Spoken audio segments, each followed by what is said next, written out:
I can hear a fan. Yeah. Okay, if she's ready, then we're all ready, right? Are you ready? Oh, okay. Yeah. Oh, she's like, oh, I can't have my makeup. It's fine. Obviously, She doesn't have her lashes on. There's presentations that we have to maintain. It's true, right? She's like, my blue eyes need more lashes.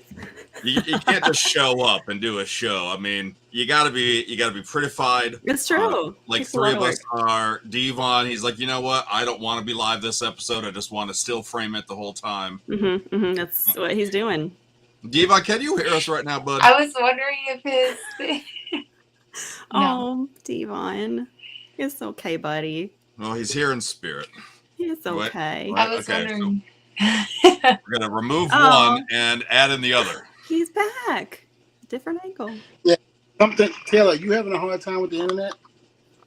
I was, but I'm good now. Are you connected to the internet? Yeah, and I'm not sure what's going on. So I had to go from my iPad to the phone. I kind of like the creepy you hanging over you, though. Those eyes, man. Mm. And now, what is going on? Welcome to Table Talk. Nothing has changed. This is the 118th attempt to get this only right. Done it 118 times. Yeah. And, we like to keep it real. This probably won't be it, but maybe next week. Maybe. Maybe not. Yeah, I had this in a long time, and now all of a sudden, the internet decides to go crazy. Internet's like I could still hear you guys. I was still there. Yeah. You know what? Oh, no. What did you say about Taylor? I didn't say anything. Oh, no. What did Mo say about Taylor? No, I didn't say anything. What I'm going to do is I'm going to just jump straight to our guest before anything else happens, anything else goes on. You want to contact any of us, you see the handles at the bottom of the screen. They look good. Your live interaction, very much welcome. So if you have questions for our guest, please feel free to post them. Dante says, hey, y'all. Dante. And then we say, hey, y'all, to the one and only former co-worker, partner, I guess you could say, at Aces and Eights back in the Team 3D era. He is the one and only Wes Brisco. Wes, how are you, sir? Welcome. Doing good, man. What's going on, man? Hey. Man, I'm happy to be here, man. What an honor. Thank you guys so much for having me on your show, man. I'm really looking forward to it. I'm really looking forward to actually just getting to kick it with Devon, my brother. Good times. Had some good times in TNA. Man, I was, talking about a little bit earlier that how you were kind of more of a father figure to me a lot of times in TNA, where a lot of times our checks weren't maybe there on time, and you picked up a lot of our bills, and there's a lot of times that there's times that didn't have money to sleep in hotels, and you've always offered a bed. You've always been one of those guys that really helped out the younger wrestlers that were really, the wrestlers that you could tell that really were hungry.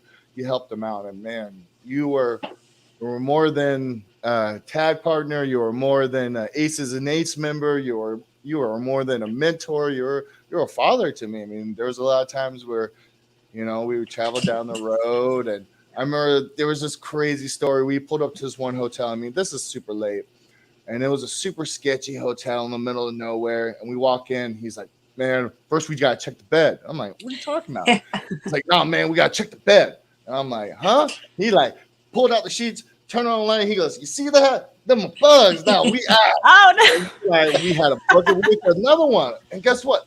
Other one had bugs. So, at that point, we decided the best thing to do was maybe get some adult beverages and sit in front of the airport and wait for our flight to come in. Yes, we did. And Matthew was with us. Yes, it was one of the coolest stories, because we just sat there in front of we were all safe. There was no drink and driving. We were parked completely right at the rent-a-car place. Keys were out, sitting outside of the car. Nothing, nothing legal, but we were just sitting there telling stories, having a couple brewskis, waiting for them to open up so we could catch a flight home, because all the hotels had bugs. I mean, we went to 2 different hotels, and they all had bed bugs. Did Devon suggest both of those hotels? It was the only. I'm talking about. We're in the middle of nowhere. Like Okay. there's no choice. Like there was no like. Trust me. If there was a Hilton or even a Holiday Plus, or Super 8 or any of those, we would have stopped. But these were all motels. These are. We were out in the sticks. All right, you're off the hook, Devon. Yeah. Well, it's amazing how that's only happened twice in my career. Once I was in WWE, we were in San Diego. It was either San Diego or San Francisco. And we weren't that far from the arena, but yet there were no hotels. And the one sketchy hotel me and Bull Buchanan stayed at. And I remember I saw somebody's underwear was in the bed. I was like, oh, God. The Ew. toilet was flushed. I was just like, oh, this is not good. So I took my stuff and went in the car and slept in the car. And like I think complimentary that came Did you with the take room. the underwear with you or no? You used it as a little pillow, Oh, It happened to us, Devon. Remember when we were on our way home from California when you had your stroke and we were like dead tired. It was like midnight and we were trying to find a spot. And I think we were in, I don't know, Arizona. I don't know where we were. I don't know. It started with an A. Huh? Albuquerque. Okay. Well, So that it's was not from terrible. Albuquerque now. They changed our room and it was a Holiday Inn. They changed our room like 3 different times. The first time we went in, there was a big cockroach right in the bathtub. Then we went downstairs and we're like, no, we're not staying here. It's dirty. Then the second room, there was hair all over the bathroom and Devon's checking the bed. And he does that every single time we stay anywhere. First thing he does is rip up the sheets. And I'm like, he's like, No, oh, he I got to check the bed. No, he taught me that lesson. He taught me, and now from now on, I do that. And I've spotted stuff now. So now it's like, no, you got to be smart with it. You got to check your thing, man. You always got to check your bed because you never know.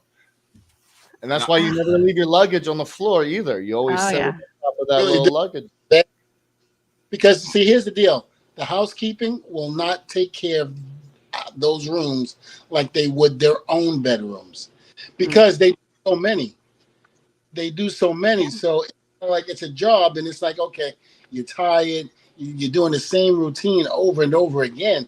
So to them, they're gonna try to make it look as presentable as possible, but yet they forget about the nooks and crannies underneath the bed, underneath the pillows, and things like that. It's not the same. Nope. And that's what I love about the WWE is that you always stay in 5-star hotels. I love that as a producer because they pay for it. And so here it is, you pull up and it's like, oh, I love it. Taylor Lane's coming, my wife is coming with me on the road all the time because she gets to enjoy those hotels. Oh yeah, well they're nice. We had a couple, like 1 or 2 times of some nice hotels, but back in our days, it was pretty much we would fight for our own. But that's what made us harden, and that's what kind of brought us all together. I think was the. Well, I think it's safe to say too that this new generation is spoiled. A lot of them didn't have to do what we did, and even being on that level, main eventing Aces and Eights on TNA, we were still having to deal with that. Mm-hmm. So it wasn't like once we had arrived, it was over. The bad times were over, and I'm not going to necessarily say those were bad times. Because I had fun times, even though I was probably angry because the bed had bugs in it, but it was still, you look back on. Weren't we also the #1 selling merch for the company? Yeah, we really were. Aces were great. I mean, we did a good job.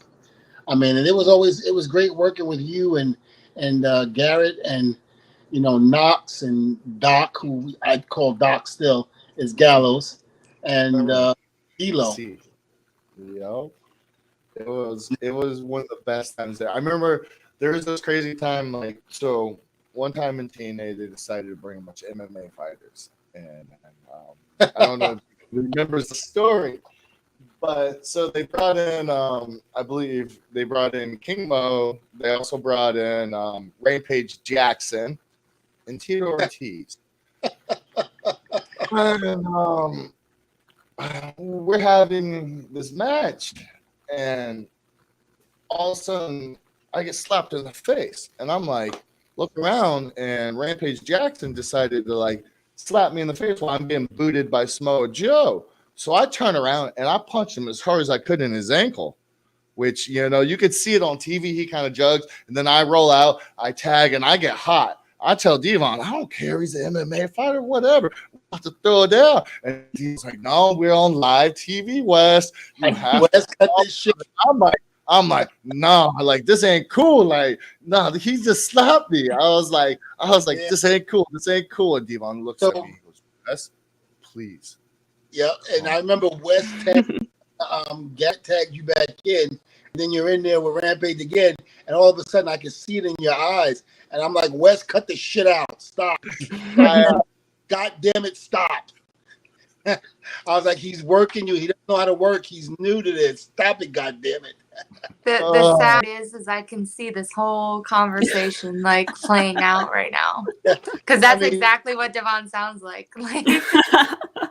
Oh, he didn't like that. Look at me. He said, nope. Wes, no, like Devon has that control over you because, like, you know, he's a father figure to me. And of course, you know, whatever he says, I'm going to do, because not only out of respect and love, I just, you know, I look at him as a father figure. Of course, I'm going to listen to, you know, what he says, you know, and it's always the right thing. But at the time, I'm a hothead, you know, I'm all, you know, I don't care. I'm willing to throw down, whatever happens, you know. But, you know, wasn't the time, wasn't the place. Look, I remember a few times. I mean, I was in charge. In WWE, I was in charge of Randy Orton, Batista, and Dawn Marie, and we were all driving together. And I remember that was a motley crew, if there ever was a crew, right there. And then, you know, coming to TNA, you know, with you and Garrett and all that, that was easy, man, compared to what I had to deal with. This is when Randy first came into the business. And when Randy first came in, oh my God, Randy was brutal. Yeah, Randy was brutal. Yeah, we were a little bit more, I would say, I don't know, a little bit calmer than those guys. So those were two different levels. And plus, you know, we're not making the big bucks. We were still struggling to get to where we needed to be, you know. And that was the cool thing about being a part of the Aces and Eights, is that we got to work everybody on the roster. There was not one person that we did not get to interact with, didn't get to wrestle with, didn't get to tell some type of storyline, no matter who came in that building during that time, because we were the hottest things there. Even though we didn't win that many matches, we still held a presence that on TV, whenever anybody came, there were going to be involvement with us, which always was such a crazy thing of like, so when you're at TV, Devon will tell you, and like I learned this a little bit in FCW and then a little bit in WWE before I went to TNA, that, you know, most of the time you're sitting there twiddling your thumbs. When we were in the Aces and Eights backstage, we were constantly doing promos, vignettes. Oh, you got to be here. You got to, like, there was never no time where, like, there was no lag time. So we were always doing cool things. And then I remember when it started slowing down, and remember, like, man, this kind of sucks us being a regular wrestler, because we were doing so many cool vignettes, and we had to be here. We were doing so many like run-ins, and like, you know, you lose track of things because we were so busy and doing so many creative and cool stuff that, like, you know, we lose track of that stuff. Just saying this because my wife there, Taylor, I had just started meeting her doing around the Aces and Eights, and she's actually. I was waiting for you. Go ahead.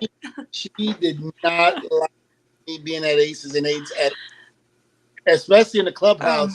I was about to say, what about the promos with all the women in the clubhouse? I was going to ask.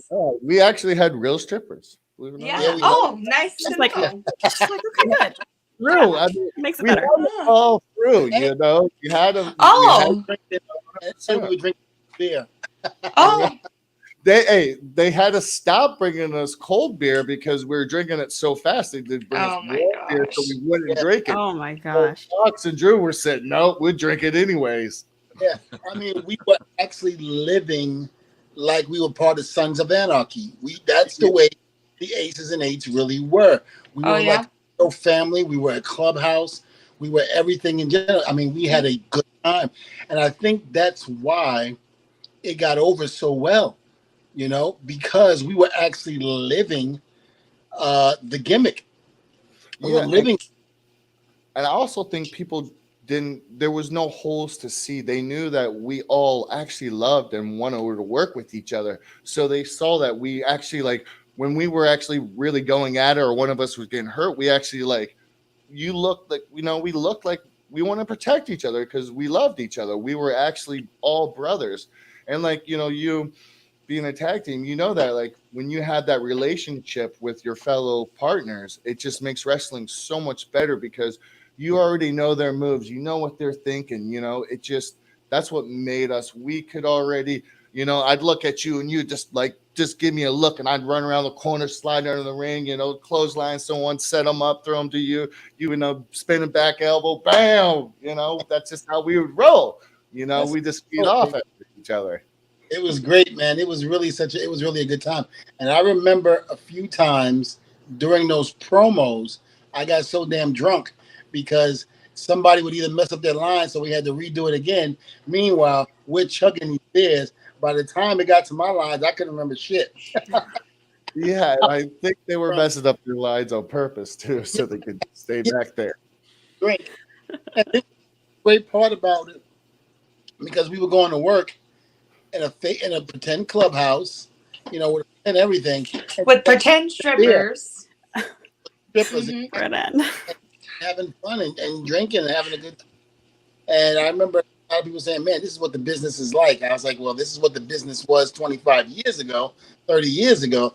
I was like, when Dick Murdoch and them were all Jack Briscoe in the locker rooms and having fun and drinking and all that.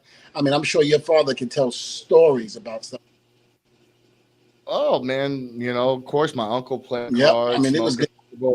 Reds, drinking a shot of Jack right before he go wrestle an hour. Like that's some of the old timers. He'd be smoking a Marlboro Red, taking a shot of Jack, playing cards, and then go out there and wrestle an hour and tear the house down. Sold out show. Go for an hour. Much respect to your uncle and your father.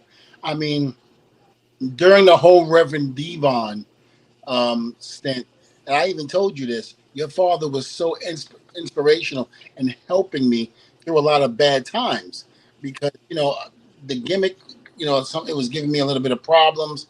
Certain people didn't like it or what have you, but your father was there to encourage me and to help me. So when you came along in TNA and you and I got to talking, it was only fitting that what your father did for me, I was going to do for you.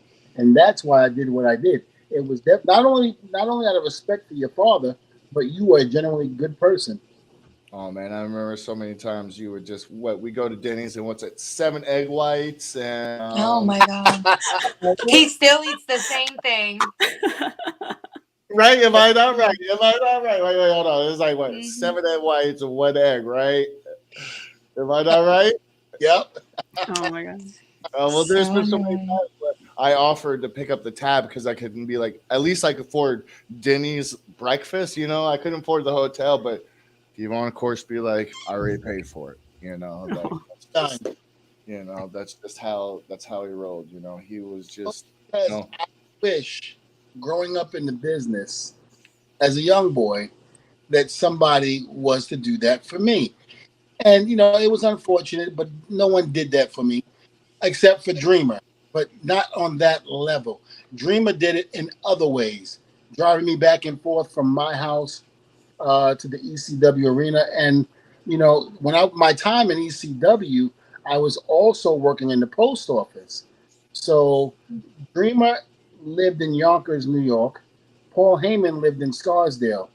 And so they would get in the car, meet me at the post office, pick me up, and then take me to the ECW arena, and we went on the road from there. And so, you know, I looked at it as Dreamer doing that for me. It's only fitting that I've got to do it for other people. Same thing with the Usos, you know. It was like Rikishi helped me out so much, you know, that I went on the air and said this. I said, you know, it was only fitting that I did the same thing to the Usos. And help. Those are my brothers right there, Jay. Yeah. And Usos, those one of my first matches at FCW. Those are my boys right there, straight up. You know, the Native Americans and the Island boys, you know, we get together. Of course, I'm a surfer. So, you know, of course, we got that ocean vibe. So big shout out to all the Samoans, all the Polynesians out there. Love yous. Woo! Absolutely. I mean, we had good time. But when they came to me and they said, "Hey, D, do you mind if we use 3D?" I said, "Hell's yeah, use it." I said, "Me and Bubba don't do it anymore." I said, "So by all means, you're doing nothing but paying homage to us, you know. So thank you for doing that and keeping us relevant, you know, because of course they the fans, you know, chant 3D or they chant Dudley's. So I'm like, listen, you're keeping us relevant. So by all means, do what you got to do, my brother." And they had the respect to come to you. Not most people nowadays will have the respect or the cojones to come up to you and actually say, "Hey, I'm going to use your move. Can I get your approval?" You know, and that means a lot to like a lot of the older guys. Like, you know, a lot of young guys should take that and really look at that because too, not only will they help you, they'll also help promote you or maybe make it a little bit better. You know, so you never know. It's all about paying respect when respect's due and not just, you know, taking something and just being like, oh, well, they don't use it anymore, you know. Like that shows you the character and the people that they are. I remember when I went and I said, "Hey, Ron, can I ask you a favor?" He goes, "What's up, Devin?" I just went, "You mind if I find Buster?" He goes, "Well, shit, fuck yeah, do it. And make sure when you do it, you pick that son of a bitch up and you take that leg and you flip it and you throw his ass down in that mat." So me and Ron have a battle. I always send him pictures of fish I catch because Ron's a huge fisherman. So, and I keep inviting, we just haven't got the chance because me and him want to do a fishing tournament. I'm like, come to my pop's house. So all the time, I'm always sending him pictures of bass that I catch. And of course, it's always, damn, because I always be getting them. I'll be catching them lunkers, boy. Ron's a great dude. Ron is a true country guy. Oh man, no, like I'm not gonna lie to you. I probably talk to Ron at least once or twice a month. Like this, you know, he's like, "Boy, what you be catching?" You know, it's always, you know, because I have a huge garden, like what you're growing, like because I got like a bunch of plants now, and I've been doing all my own gardening, and like, you know, Ron's just like he's a big old country boy, so he's like me. He really is. Why don't you go fishing? Country, and it shocked the hell out of me. Well, we're trying to get him to come fishing, but he's in Atlanta. So next time that WWE does an event, we're trying to organize where my dad comes and I want to film it where I take my dad and Ron fishing. And because my dad's lake is like, and we'll take Devon too. I was about to say, take him. Don't forget your gloves, Devon. Yeah, tell him about the gloves. What? Well, you gotta wear gloves to catch a bass? He's not okay, so Devon doesn't like to touch the fish. So he's like, "No, that's nasty. You gotta wear a glove or something to like touch it." Do that in front of Ron, though. I don't know if he would do that in front of Ron. Would you do that in front of Ron Simmons? Now, that's the question because, okay, now here's the thing: is Ron's an idol to all of us. So I know he's an idol to you. So would you, with your idol sitting there, and he'd be looking at you and going, "Devon, I'll put on them." No, I'll probably pass it before I touch the fish. But I think Devon needs to join this fishing tournament. Definitely. No, you don't. Mm-hmm. No, yeah, you do. Wes, I will accept any other offer from you and Ron, but I will have to kindly decline on the fishing. The simple fact is that I can't leave Taylor my lovely wife. I cannot leave her home with the kids by herself. I can drive down. I'll drive down. And Don't worry about it. listen, Come I'll hang out with come. the mom. That we got plenty of rooms at that family house. Come on, you're coming to Papa Briscoe's house. That's where the fishing tournament is. Yeah. Papa Briscoe's house feeds. We got a house. Kalia loves fishing. Yeah, Yeah. There you go. we got family coming. My mama coming down. My brother, cousins from Zimbabwe, they coming down. I mean, it's everywhere, man. I mean, they coming from Brooklyn, Zimbabwe, Uganda. I mean, they have a language barrier that is very hard to understand them. Oh my God. Okay, just stop talking. I wouldn't want to put What is happening? I wouldn't want to put that on doing wrong. Don't worry, he'll be there. Let me know the date. Yeah. We're gonna get on the boat. And we go back to Aces and 8 real quick. Dante has a great question here. Did you guys have any issues from those days from other motorcycle organizations? Actually, there was one particular thing that happened in Ireland. I went out to a McDonald's because everything was closed after a show. And Wes, I don't think you knew about this, but I went outside with the cut on. And I didn't realize Ireland is huge with bikers. I mean, they have the biggest bikers, gangs in Ireland. So I had no idea. Clubs. I'm sorry, clubs. I forgot to say the clubs.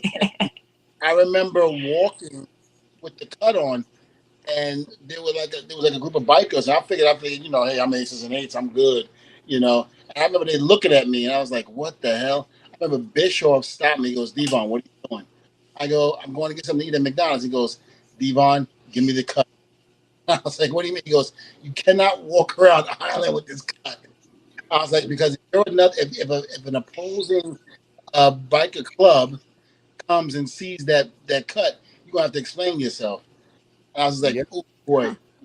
I believe it or not, my best friend is in a pretty big club. And before I started, I had to ask him permission. I was like, dude, is this cool? Like, are you guys like, and he was like, yeah, that's cool because you guys are on TV. We actually watch it.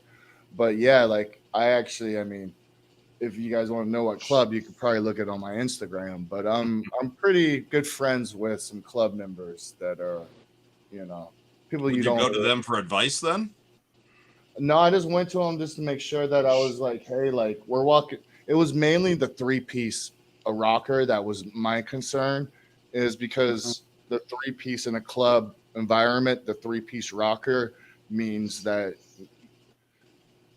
you're part of like a 1%er and part in a different category. So the 3-piece rocker, which on the back of the vest means it says no man's. So that means that there's territory no matter throughout whatever. So that means we're not locked down to a state, which, the club that I'm with, they're in every state, every country, I'm just friends with. Sorry, excuse my language. Just friends. Oh, you're a member. Come on. No. I'm just cool with them. Okay. No, Don't do that, y'all. I'm just friends with them. But friends with the club, the Restless Souls. We're out here in Orlando, and the president of the club passed away a couple of years ago. His father works with me at the school, and I remember when the Aces and 8s thing happened, they were very excited. Remember the year that you came down to do the Hope for a Single Mom, and the whole biker club came down in the ring. I was hanging out with them. I was talking with them. I knew some of them actually. They were huge fans of the product. They were wrestling fans, but they were huge fans of the Aces and 8s because it represented bikers, and they loved it. They absolutely loved it. And I actually went a couple of years ago, before he passed away. I actually went to one of the parties that they had at one of the bars out in Orlando, and he said, Devon, do me a favor. I was like, well, he goes, wear the cut. I was like, are you crazy, Rob? I'm not wearing that cut. Are you out of your mind? He was like, Devon, it's okay. I've already spoke to other people. They said it's fine. Because there were two clubs there at the time. And I was like, Rob, I was like, you're going to get me shot. I was like, I had to do that. And he's like, Devon, you're fine. Trust me. And I remember calling They his phone. loved it. Yeah, they loved it. Absolutely loved it. I told me the same thing. I was in Seattle and I'm sitting there and my buddy calls me up and he's like, hey, we're at a club in Portland. You got to get down. I'm like, hey, that's too far. My flight's this and this. And he's like, no, you're coming. I'm like, what do you mean? He goes, go outside. I go outside. There's a car and 2 prospects. So I hop in the car. The car takes me. I got 2 prospects following me. And then, by the way, he's like, I hope you got your Aces and Eights vest on. I'm like, why am I like, what are you into? Like, legit in Sons of Anarchy right now. I got 2 prospects behind me. I'm in a Cadillac just chilling. The driver ain't saying nothing to me. I got like a 45-minute drive to this so-called club. And next thing I know, it's full of, a bunch of club members, and they're like, hey, so they start throwing up the symbols, and I'm just like, what is going on? Like, it was cool, but also crazy in a way because, like, they're legit. So it's like, but yet they just loved it and respected it because we also, we didn't front, we didn't portray anything that was, we portrayed it all in a positive way. Like it was no negativity portrayed, towards any club. So that's the reason why we had respect towards everybody, because we didn't disrespect any clubs. It wasn't like we were fighting other clubs. We were the only club, we were the only, there was no other thing. So that was kind of, where we, I think, got that pass. And I remember Bischoff wanted it that way because this was Aces and Eights was Bischoff's creation. He was a huge fan of Sons of Anarchy, like a lot of us was, but he had the vision of bringing it to pro wrestling and making sure that the people that he had involved with the storyline actually looked the part. And the only difference is I didn't know how to ride a bike. So I was like, listen, this would be great. Everybody else comes in on motorcycles and all that. Let me come in on a moped. Oh, no. Oh my God. Oh, that's embarrassing. We got to learn, right, Devon? It's too scary What? now to ride a motorcycle. There's too many crazy drivers out there. Yeah, they're really hard. Yeah. Yeah, nobody pays attention. Especially Nobody pays attention. No, and that's a sad thing. I've lost too many friends, sadly, people not paying attention. This our babysitter, actually her softball coach, he was in a really bad motorcycle accident like 2 days ago, and he's on he's in really bad shape. He broke all his ribs or something, and they were doing like a whole fundraiser thing for him. He's in the hospital now, but this just happened like 2 days ago. Somebody hit him, wasn't looking, paying attention, Yeah, Sad. and that's a sad thing about the motorcycles is, people just can't see you sometimes, and that's the reason why they're so loud. Yeah.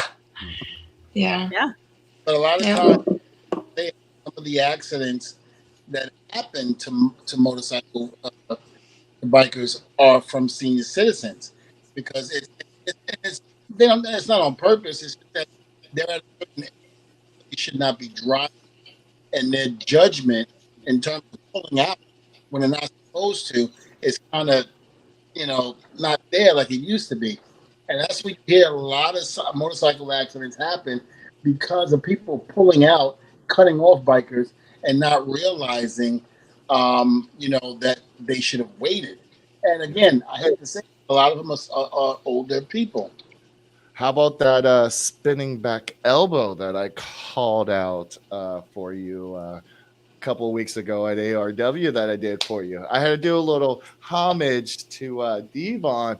So one of Devon's classic moves in his comeback is that sweet, spinning back elbow that he does. In the middle of my comeback, I go, Devon, this is for you.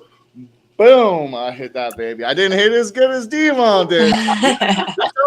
But he taught me the secret, though. He taught me what to do. I can't say it on air because I'd have to charge you. But he did tell me the secret to get that spinning elbow just a little bit better.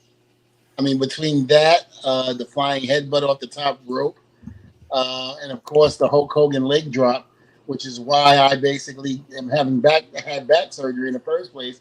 All those years of doing that. I mean, there was many moves and like the Street Profits in WWE. He does it, and whenever Dawkins, I remember producing the Street Profits, whoever they were working with. They would call the match in the back, and of course I had to know it. And they were like, "Yeah, well, Martez will come in, he'll clothesline you, throw you guys out, throw this one out, he'll do the dive. Then the other one comes at me, I'll duck his clothesline, I'll do the Devon spinning elbow." And I'm like, "Damn, I got a name for my spinning elbow." Yeah, dude, that's like, and like every time I like, because when people see me do it, they're like, "Oh, where'd you learn that?" I'm like, "Devon," like, and they like kind of looked at me funny. I was like, "Man, you don't ever remember his comeback? Like, come on now, like Same comeback 20 years. it's the sweetest when Devon does it. Is like butter. Like, I actually today before doing this, like, I was watching like his top 10 moves, and of course, that's one of his top 10 moves. But Where Devon had 10 moves? yeah, I think he has more. There was the top 20 actually, but nah, I only had time for the 10. Only had time for the 10. Yeah, like Booker T told everybody, the work of the group is still in WWE. Yep. Yep. That's good stuff. But we've taken a lot of your time. I have no doubt there are so many stories left to uncover. We're gonna have you back so you can keep sharing these stories. But I know you have your own podcast. You're online. Where can people check all this stuff out? You can check me on Instagram, Wes Brisco 19. You can check me on Twitter, Wes Brisco, and then you can also check out the Brisco and Big Ace show. And then I also have a YouTube channel called The Adventures of Brisco, where I do vlogs and stuff like that. So I have a bunch of things going on, and there's a bunch of new content that I'm about to post out, from surfing to fishing to deep water spearfishing with sharks, all kinds of crazy stuff that I do. I do all kinds of wild and crazy activities. Okay, we get it, Wes. You're a man's man. Okay, now, all right. Make sure you let us know about that fishing tournament so Devon can make sure he makes it. Definitely. Overseas in the UK, so Why are you lying? don't worry about that. What? He's cutting out. What did he say? Don't listen to the redhead over there. She don't know what she's talking. Just let me know the date. I'll make sure he's there. I'll get him on, and I'll make sure Ron calls him too, because he can't say. Yeah, he can. I was about to say. To me, I really appreciate. Can't say no to Ron. No. Hey, thank you. Pleasure as always, and I will definitely be talking to you soon.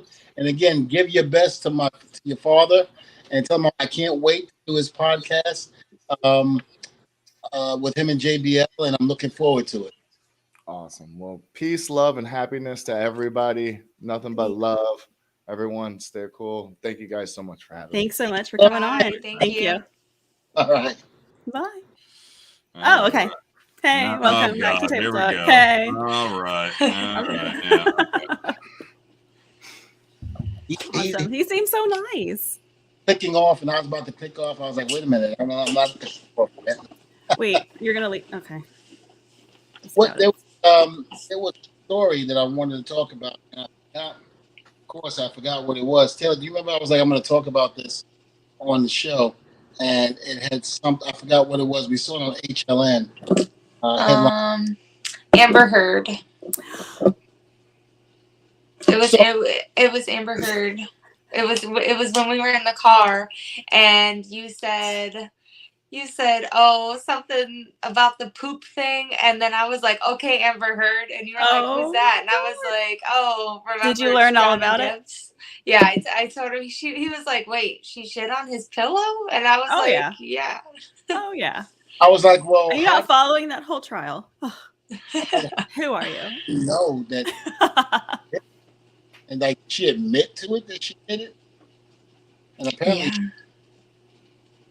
she did it as a joke, I guess. Like, her and her friend, she did it as like a joke, like they were gonna prank Johnny, and let me just take a poop on his pillow.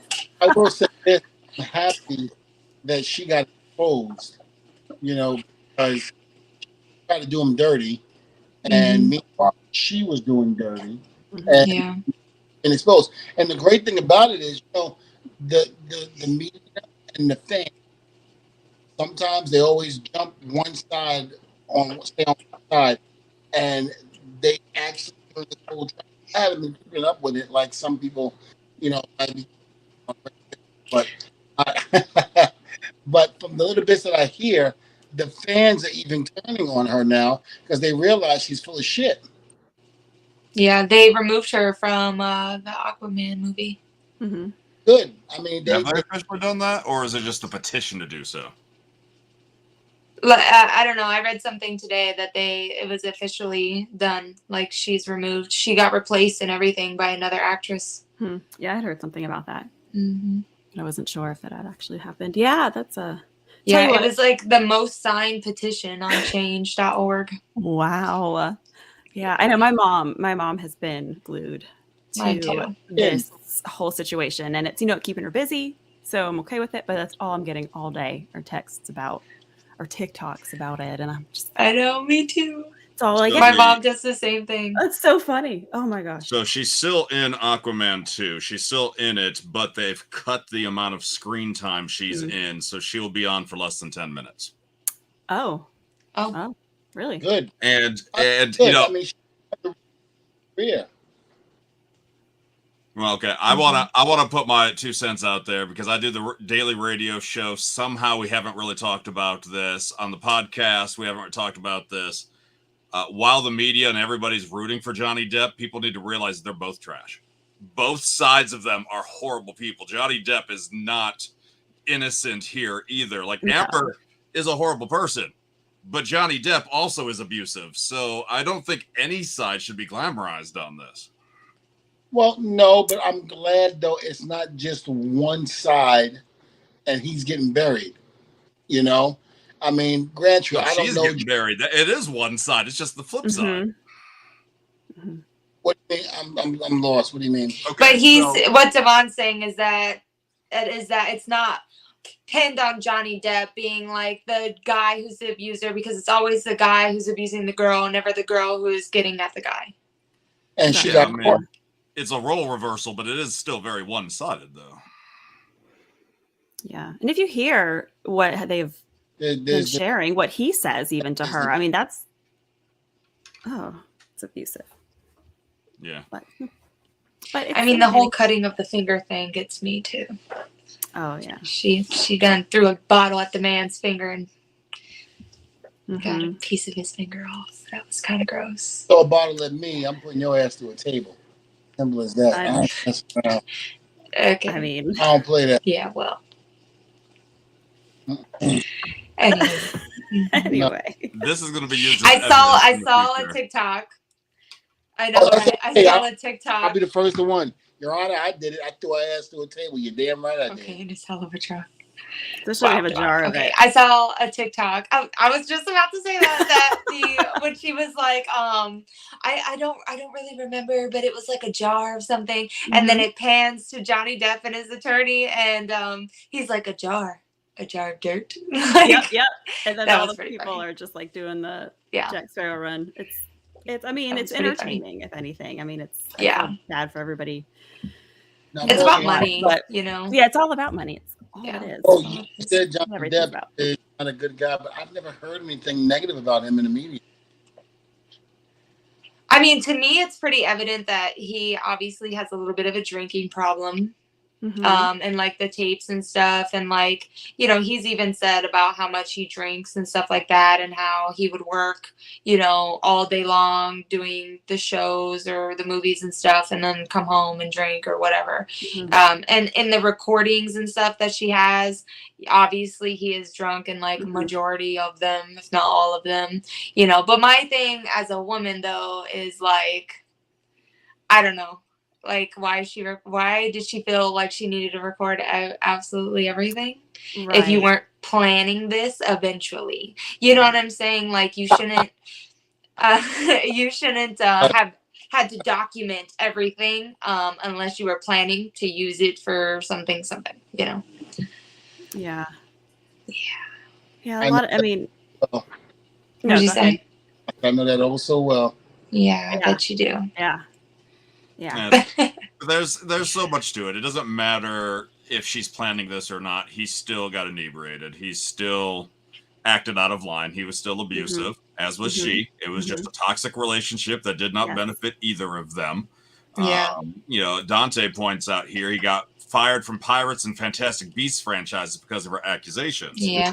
Thing is, also on the exact same trial, he talked about how he never planned on going back to Pirates of the Caribbean anyway. Really? So it's hard to use that argument. Like the Fantastic Beasts, sure, but the Wasn't Pirates he? said they could pay him $300 million and he won't go back. Wasn't he in the set of filming Pirate 7 though? When this happened? Have you seen a Pirate 7? Well, no, but he was getting ready to film it, and then they pulled it. Yeah, they pulled the whole movie, but that's not Yeah. his fault. Right. And the whole point of this is that he's suing her for defamation, basically, right? Yeah, because she I put think out a one-page article, Yeah. like the full-page article years ago, talking about how he's an abuser or whatever. And, yeah, so he's just trying to get that money back. Right. It's a bad And get his name situation, cleared, but basically. Yeah. And then when they talk about it, he's like, well, my island here, and then my house here, and we have so many bedrooms and so many bathrooms. And I'm just like, must be nice to What's have 50 an million? island. What's 50 And, million? Yeah. yeah, you know, it's fine. Yeah. Can I have some? Yeah. Yeah. And, you know, Daniel points out Amber did a lot of it for attention. The court psychologist said she had borderline personality disorder, which is fine. But then, you know, she should have gotten help as her lover. He should have tried to get her help then. I mean, like, you can't blame a mental illness for all of the toxicity. Right. They both have problems. That's what I'm saying. Exactly. And I think Amber's going to come out looking the worst, obviously. And Johnny Depp's going to be able to get some work pretty quickly, I think. So, you know, regardless of who wins or loses the trial, Johnny Depp's going to be just fine. Yeah. Yeah. Yeah. And she'll be known as Amber Heard. Amber Heard. Amber Heard, the girl that Dog stepping on a bee. The girl that pooped on the pillow. Shut up, God. If nothing else. she'll be the one to Oh, do yeah, that girl. She pooped on that pillow. I just don't know one. She wiped her ass after she's done. That's I mean, I would hope so. That's, I mean, I didn't even think about that. videos where somebody poops on the floor somewhere or something like that, just pull their pants up and walk out, like them doing it. And it's like, okay, you pooped in somebody's yard or you pooped on the floor in your boss's office or what have you, but yet all you did was pull your pants up and walk right out. You didn't even wipe your ass. Oh, yeah. I mean, hopefully you walked to the bathroom. So, I mean, I don't know. I mean, if you're somebody that poop on the floor, maybe she had probably don't some wipe wet herself. wipes with her. Maybe she went mobile with it. I don't know. Well, No. all right. All right. She's like, I'm good, actually. Let's change the subject. No, if we're talking about it, we got to talk about it because he asked some fair questions. About We're the going moment, really that deep moment. right now. What is happening? We're It's going trying to really find deep logistics. into some shit. Yeah. Like, literally. For real. going Literally. deep, Yeah. deep. Wait, what? Okay. On that topic, Taylor, have you ever helped Devon with any pranks? Pranks? Yeah. No, I mean, I've pulled pranks on him. Well, yeah, I don't doubt Like that. simple ones. Simple ones. Like I didn't shit on his pillow or nothing. But Oh, okay. you know, you saran Not wrap the yet. toilet seat so when he goes to pee, the pee goes everywhere. I've done that a couple of Okay. times. Nice. I didn't go anywhere. I peed on myself. I remember walking and going, "What the hell?" I'm like, no. There's like a sprinkler around the bathroom. Oh my God. But we've never done any like pranks together. Matthew's 18th birthday, we filled his car up with balloons. Okay. All right. Like loaded it. He couldn't even get into it. It was loaded with balloons, but nothing like crazy. I think Devon gets too serious. Like, you can't really pull pranks on him like that because he'll be ready to fight you or something, I can see like that. My best friend tried to play a prank. She's texting me, "Oh, I'm here, like outside the house. I'm gonna play a prank on Devon. I'm gonna mess with him or something." And she was like knocking on the window and like going around the house. And then Devon goes outside and he's like looking for somebody around the house because he thought somebody was trying to get into the house or whatever. He was ready to like knock my best friend to the ground. And then I was like, "Whoa, it's a joke. He starts It's getting a joke." the table. Yeah, I don't told do you it. The tables. that Anna, you almost got knocked the fuck out. Yeah. Don't do it. Oh, Devon. Oh gosh. Yeah. Have you ever gotten Choosing violence. have you ever gone to like a therapist for that anger, Devon? Come on, man.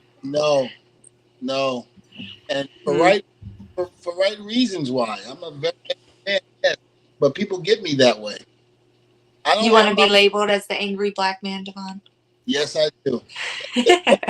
Oh. Tyler Perry movie. Yeah, Diary of a Mad Black Woman. Yeah, it was Diary of an Angry Black Man. I did want to make a joke earlier. I didn't want to cut Wes off, though. You guys were talking about the motorcycle safety and pulling out, and I was going to ask what the hell Devon knows about pulling out. Nothing, obviously. Oh, that would have been so funny. Listen, Oh, that's great. great part about it, I've got 6 kids and loving it. And one of the great things about it is, you know, I've had this kids. I was always married. It was never out of wedlock or anything like that. So I was good to go. I did what I had to do and procreated. I did exactly what the Bible told me to do. That you did. Many When times. anybody makes jokes about how many kids Devon has, Devon always pulls the Bible card. Like, I'm procreating. This is what the Lord sent me to do. Exactly. Look, the Hart family, they had what, 12, 13 kids? Stu and Ella had 12, 13 kids. What did that say? Devon what? I said Tyler Perry's Devon Get the Tables. Oh, that's amazing. Make that movie happen, Devon. Yeah. Hey, I wish. Listen, I would love to meet Tyler Perry. If I ever met Tyler Perry, had a couple of movies, I'd be gone. Is this a real fact? Tony Schiavone has 6 kids too. He might. I don't know the background. I've only met Tony one time, and it was in a car at a autograph signing with Bruce Pritchard. So I don't know Tony that well. I only met him that one time. He might, but you have Matt Hardy, who has 4. Kurt Angle, I think, caught up to me. He has 6. And again, the Von Erichs. How many did the Von Erichs? How many total was the Von Erichs? Was it 7 or 8? Yeah, probably. I think all of Matt's kids are. All of Matt's What? kids are back to back to back. Yeah, Ruby's a very brave woman for that one. But luckily she has all. Because I got 2 that are back to back, and I'm like, oh my gosh, she doesn't have all boys. The last baby they had was a little girl. Oh, it is a girl. Mm-hmm. Devon, you're only 1 away from matching Sean Kemp, the NBA Legends amount. I think you need to have another one, buddy. No, well, here's the difference. Oh. Sean Kemp made like $15 million a year for how many years, and probably more than that. I think he made more than that. So unless I make Sean Kemp's money back in the NBA, is the only way I would do another one. Besides, like I told Taylor, so I'm years old. I want to be able to take a trip around the world. I want to be able to walk around my house and not worry about nothing. Me and my wife just have fun. If we want to go into the kitchen, go into the guest room, go in the guest room. We want to go on the couch. My time now. Right. Yeah, Already trying what to boot she our said. 3 and 2-year-old out the house. Damn it! Pack your bags, get gone, so I can go naked. Get a job. Let's go. The first time they go to school, I'm like, listen, you need to pack an extra bag for stuff like that. You gotta go. Yep. Listen, gotta go. What a shame. Last thing I got before we wrap up this episode of Table Talk, it's National Eat What You Want Day. So screw your Really? diet. Make today a cheat day if it's not too late. Man. We'll start with you, Taylor. What's the trashiest food you enjoy? Shoot.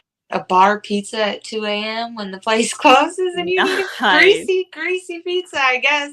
And I think I speak for Devon as well when I say that. Well, that wouldn't be my choice.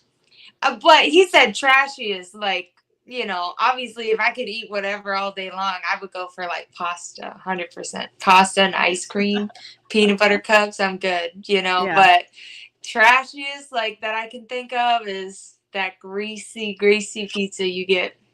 Yeah. Yeah. Good one. Man. Devon, what would you pick, buddy? You know what? I'm not a Big Mac.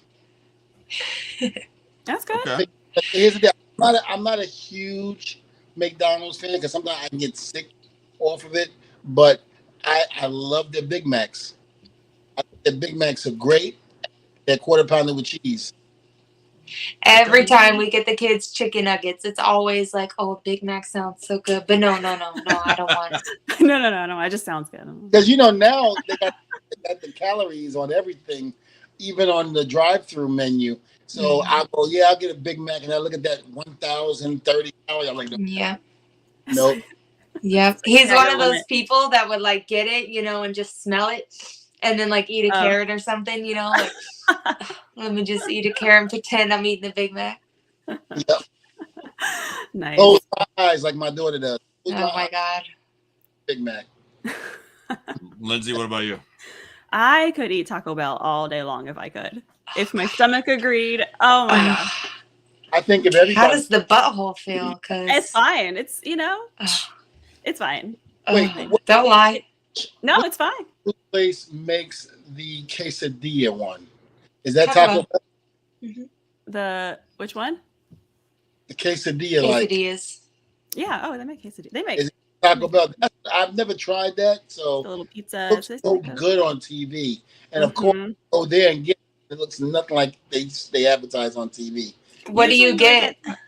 For me, I get tacos, like 3 taco supremes. So I get it for my dad. When I was younger, my dad, when we went on road trips, he'd sit there, he'd order like 10 tacos and he'd just eat them and then get all over the place. And he'd be like, "You want a taco?" I'm like, "Okay."